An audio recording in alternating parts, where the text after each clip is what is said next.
આતંકવાદીઓના બદઇરાદા સફળ થાય એ પહેલા જ સુરક્ષા ટીમ ત્રાટકી ગઈ। જૈશ-એ મોહમ્મદના 8 જેટલા આતંકવાદીઓની ધરપકડ કરી લેવામાં આવી, જેમાંથી સિદ્ધપુર, ભાગળ, નવસારીથી આતંકવાદીઓની અટકાયત કરવામાં આવી, ધરપકડ કરવામાં આવી। ગુજરાત ફર્સ્ટની ટીમ જ્યારે ભાગળ, નવસારી પહોંચી ત્યારે આસપાસ રહેતા લોકોએ આ સમગ્ર ઘટનાને લઈને મૌન સેવી લીધું।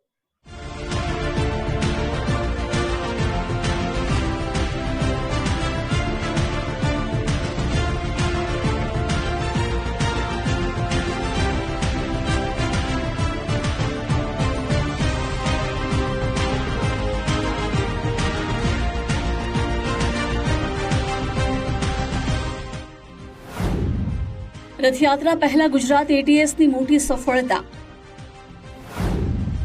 સિદ્ધપુર, ભાગળ, નવસારીથી ઝડપાયા આતંકી। પાકિસ્તાની આતંકવાદી હેન્ડલર સાથે સીધો સંપર્ક। જૈશ-એ મોહમ્મદનો બેઝ બનાવવાનો પ્રયાસ।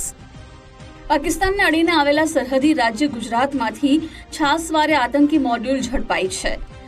ગુજરાત એન્ટી ટેરરિસ્ટ સ્ક્વોડ અને અન્ય શાબ્દિક સુરક્ષા એજન્સીઓ દુશ્મન દેશ પાકિસ્તાનના મલિન ઇરાદાઓને વારંવાર નેસ્ત નાબૂદ કરે છે। ખૂંખાર આતંકવાદી સંગઠન જૈશ-એ મોહમ્મદનો ઉત્તર ગુજરાતથી લઈને દક્ષિણ ગુજરાત સુધી બેઝ બનાવવાનો પ્રયાસ ફરી એકવાર નિષ્ફળ રહ્યો। પાકિસ્તાનમાં બેસેલા આતંકવાદી આકા સાથે સંપર્કમાં રહેલા દેશદ્રોહી તત્વો પર ગુજરાત એટીએસના જવાનોએ લાંબા સમયથી નજર રાખી હતી। આતંકવાદી ટોળકીના 2 સભ્યો અહેમદ અને ઇબ્રાહીમનું લોકેશન અમદાવાદ મહેસાણા હાઈવે પર નંદાસણ નજીક મળતા સુરક્ષા એજન્સીઓએ તેમને દબોચી લીધા હતા। દેશદ્રોહી તત્વોની પૂછપરછના આધારે એકબીજાના સંપર્કમાં રહેલા 8 અન્ય આતંકી પણ કાયદાના સકંજામાં આવ્યા।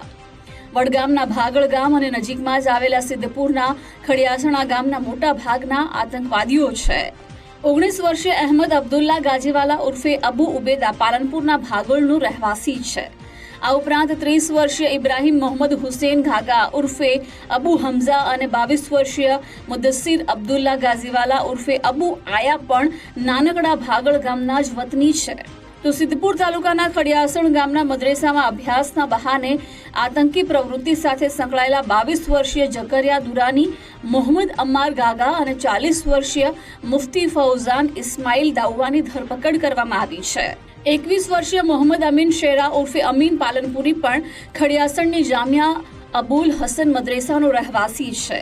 આ ઉપરાંત નવસારીના ચીખલી પંથના અને જામિયા રહેમાનિયા મદ્રેસામાં અભ્યાસ કરતા 22 વર્ષીય મોહમ્મદ અબ્દુલ રહેમાન સાઉદી ઉર્ફે મોહમ્મદ પાલનપુરી પણ કાયદાના સકંજામાં આવ્યો।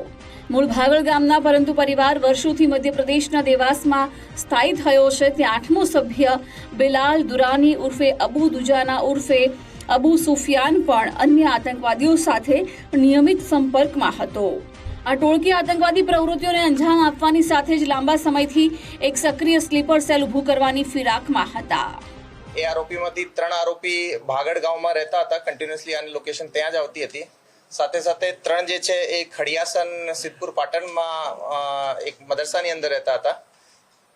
7મો જે આરોપી છે એ નવસારી ચીખલીમાં એક મદરસામાં રહેતો હતો અને 8મો આરોપી જે પણ મૂળ ભાગળનો છે, લેકિન ઘણા વર્ષોથી એની ફેમિલી દેવાસ એમપી ખાતે જતી રહી છે। આ બધા આરોપીઓને આઈડેન્ટિફાઈ કરીને અમે સિવિલ એડમિનિસ્ટ્રેશનની મદદથી સરકારી પંચોની માંગણી કરી, સરકારી પંચો સાથે રાખ્યા અને એ બધી જગ્યાઓ પર આ લોકોને પકડવા માટે ટીમ્સ રવાના કરી। કાલે સવારે જ્યારે એ રેડ કરતા હતા એ દરમિયાન જે શરૂઆતી ઇન્ફોર્મેશન જે બાબતે મળી હતી કે અહેમદ અને ઇબ્રાહીમ એ બંનેનો લોકેશન મહેસાણા, બનાસકાંઠા, અમદાવાદના હાઈવે ઉપર આવતી હતી। તો એક ટીમ સરકારી પંચો સાથે આ બંનેને ડિટેન કર્યા। એની પાસેથી એક કારમાં મૂવમેન્ટ કરતા હતા, એની પાસેથી ચેકિંગ કરવામાં આવેલો તો એની પાસે મોબાઈલ ફોન્સમાં ઘણું બધું એવી એવિડન્સ અમને મળી આવેલો જેનાથી સાફ ખબર પડતી હતી કે આ લોકોએ જૈશ-એ મોહમ્મદથી સંકળાયેલા છે, પાકિસ્તાની હેન્ડલર્સના ઇન્સ્ટ્રક્શન્સ લેવી રહ્યા છે। 8 સભ્યોની ગેંગના 4 આતંકવાદીઓ જે ભાગળ ગામ સાથે સીધું કનેક્શન ધરાવે છે ત્યાં ગુજરાત ફર્સ્ટના સંવાદદાતા કમલેશ નાભાણી પહોંચ્યા। આ મુસ્લિમ બહુલ ગામમાં રહેતા મોટા ભાગના લોકોએ આતંકવાદીઓની ધરપકડને લઈને મીડિયા સાથે વાતચીત કરવાનું ટાળ્યું। તો અબ્દુલ્લા, ઇબ્રાહીમ અને મુદસ્સીરની વર્તણૂક અંગે વડગામના ભાગળ ગામના સ્થાનિકોએ મૌન સેવી લીધું।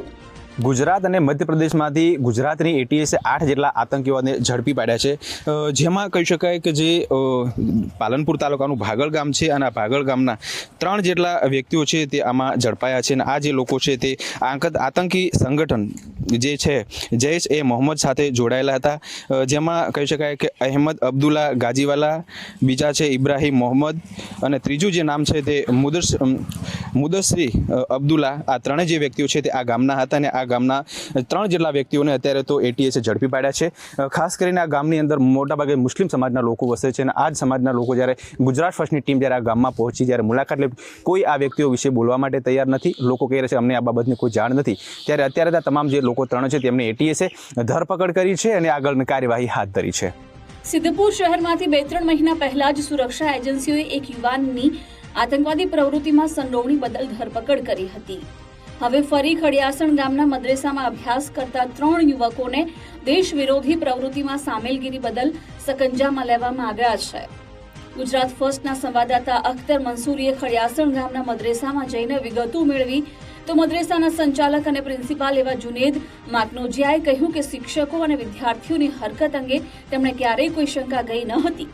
ગુજરાત એટીએસને સૌથી મોટી સફળતા મળી છે. પાટણ જિલ્લાના સિદ્ધપુર તાલુકાના ખડિયાસણ ગામેથી 3 શંકાસ્પદ આતંકી જે છે તેને પકડવામાં આવે છે. હું તમને દ્રશ્ય બતાવવા માંગીશ કે આ જે મદરસો આવેલો છે, જામિયા અબુલ હસન વકફ નામનો જે મદરસો આવેલો છે, ત્યાંથી 3 જેટલા જે શંકાસ્પદ જે આતંકી પ્રવૃત્તિ કરતા હોય તેવા એટીએસ દ્વારા અહીંયાથી પકડવામાં આવ્યા છે. કહી શકાય કે જે એટીએસ અહીંયા આવેલું અને 3 જેટલા જે છે, એક શિક્ષક હતા અને 2 વિદ્યાર્થીઓ જે કહી શકાય તે હતા. ઝકરિયા હુસૈન મોહમ્મદ અમ્માર જે કહી શકાય કે વિદ્યાર્થી હતો, ફૌઝાન જે દાઉવા કરી હતા જે પોતે ટીચર હતા અને મોહમ્મદ અમીન શેરા નામની જે વિદ્યાર્થી હતા. 3 જે છે કહી શકાય કે 2 21 વર્ષના અને એક 40 વર્ષનો કહી શકાય કે જે આતંકવાદી જે છે તેમને અહીંયાથી પકડવામાં આવ્યા હતા. એટીએસ દ્વારા અહીંના જે સંચાલકો છે તેમના દ્વારા કહેવામાં આવ્યું હતું કે છેલ્લા 6-7 વર્ષથી અહીંયાથી પઢાવવામાં આવતા હતા. 4 વર્ષથી જે શિક્ષક છે તે અહીંયા પઢાવતા હતા. પરંતુ કહી શકાય મહત્વની બાબત એ છે કે જે 8 જેટલા જે આખા ગુજરાતમાંથી જે આતંકવાદી પકડવામાં આવ્યા છે તેમાંથી 3 જેટલા જે આતંકવાદી જે પાટણ જિલ્લાના સિદ્ધપુર તાલુકાના ખડિયાસણ ગામેથી પકડવામાં આવે છે. જે કહી શકાય કે 2 જે વિદ્યાર્થીઓ જે પડતા હતા તે કહી શકાય કે જે બનાસકાંઠાની અને એક જે શિક્ષક હતા તે એક જે ચાટાવાડા સિદ્ધપુર તાલુકાના તે તમામ જે લોકો છે તેમને અહીંયાથી પકડવામાં આવે છે. છાનબીન તેમને કરવામાં આવી છે. કેટલા સમયથી અહીંયા જે છે ભણવા આવતા હતા, કેટલા સમયથી શિક્ષક તે ભણાવતા હતા, કોના દ્વારા જે છે તે ત્યાં પ્રવૃત્તિ કરવામાં આવતી હતી. જૈશે મોહમ્મદ નામની જે એક આતંકી જે સંગઠન છે તેમના સાથે સંગઠનના અંદર કેવી રીતે આવ્યા છે તે તમામ જે બાબત છે તે હાલ એટીએસ તેમની પૂછપરછ કરીને સામે આવશે. અમદાવાદ એટીએસને આતંકવાદીઓ પાસેથી જૈશના સંસ્થાપક મસૂદ અઝહરને ઉદ્દેશીને લખેલા પત્રો મળી આવ્યા છે. આ ઉપરાંત ઉર્દુ ભાષામાં લખેલા 8 પત્રો આતંકવાદીઓ પાસેથી મળ્યા છે. તો પાકિસ્તાનમાં છુપાયેલા 2 પુસ્તક અને મસૂદ અઝહરના પુસ્તકનો ગુજરાતી અનુવાદ મળ્યો છે. જૈશે મોહમ્મદના ઝંડાની સાથે મોટા પાયે સાહિત્ય મળ્યું. અહેમદ અને ઇબ્રાહીમ પાકિસ્તાનના અનેક હેન્ડલર સાથે નિયમિત સંપર્કમાં હતા. આ લોકોના મોબાઈલ ફોનમાંથી દેશ વિરોધી પ્રચાર સાહિત્ય મળ્યું છે. આ ઉપરાંત આતંકી સંગઠન પાસેથી મળેલા 3 લાખ રૂપિયાથી જૂની કારની ખરીદી કરી છે. આતંકવાદીઓએ કાશ્મીરથી આવેલા એક વ્યક્તિ સાથે વડોદરામાં બેઠક કર્યાનું પણ કબૂલ્યું છે. પાકિસ્તાનના અમને ટેલિસેલેક્ટર્સ આઈડેન્ટિફાયર મળ્યા છે. એમાં પ્રારંભિક રીતે એનો પરિચય અબ્દુલ્લા સાહેબ તરીકે એ લોકો લેતા હતા અને એના વતીએ એ લોકોએ 2-3 મહિના પહેલા વડોદરાની અંદર એક કાશ્મીરથી આવેલા માણસ સાથે મીટિંગ પણ કરેલ હતી. જે રીતે અમને લિટરેચર મળ્યા છે જેની અંદર કે ફિઝિકલી માણસની મીટિંગ, એક કાશ્મીરી માણસની મીટિંગ આની જોડે વડોદરામાં થઈ છે. સાથે સાથે એ લોકોએ જે ખત લખી રહ્યા છે, જે રીતને ખતની આવાગમન પણ એક મોડ્યુલ જે છે એ લોકો બતાવી રહ્યા હતા. બુક્સ વગેરે લઈ રહ્યા છે. તો એ ઓનલાઈન રેડિક્લેશન જેવું મોડ્યુલ નથી અને જે રીતે પૈસા અને ગાડી લેવાનો આ બધું ચાલી રહ્યું છે તો એનાથી અમને એ ઓનલાઈન રેડિક્લેશનથી વધારે જ એમાં લાગી રહ્યો છે. ગુજરાત એટીએસ દ્વારા પાછલા 3.5 વર્ષમાં અનેક સફળ ઓપરેશન પાર પાડીને અત્યાર સુધીમાં 39 આતંકવાદીઓની ધરપકડ કરી છે. આ ઝડપાયેલા આતંકીઓને કડી કોર્ટમાં રજૂ કરીને તેમના રિમાન્ડ મેળવવામાં આવ્યા છે. આ દેશદ્રોહી તત્વોની પૂછપરછમાં સ્લીપર સેલ અંગે વધુ સ્ફોટક ખુલાસા થાય તેવી શક્યતા છે.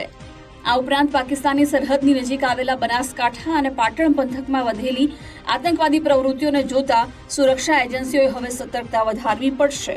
બનાસકાંઠાથી કમલેશ અને પાટણથી અખ્તર મંસૂરી સાથે અર્પિત દરજી, ગુજરાત ફર્સ્ટ, અમદાવાદ.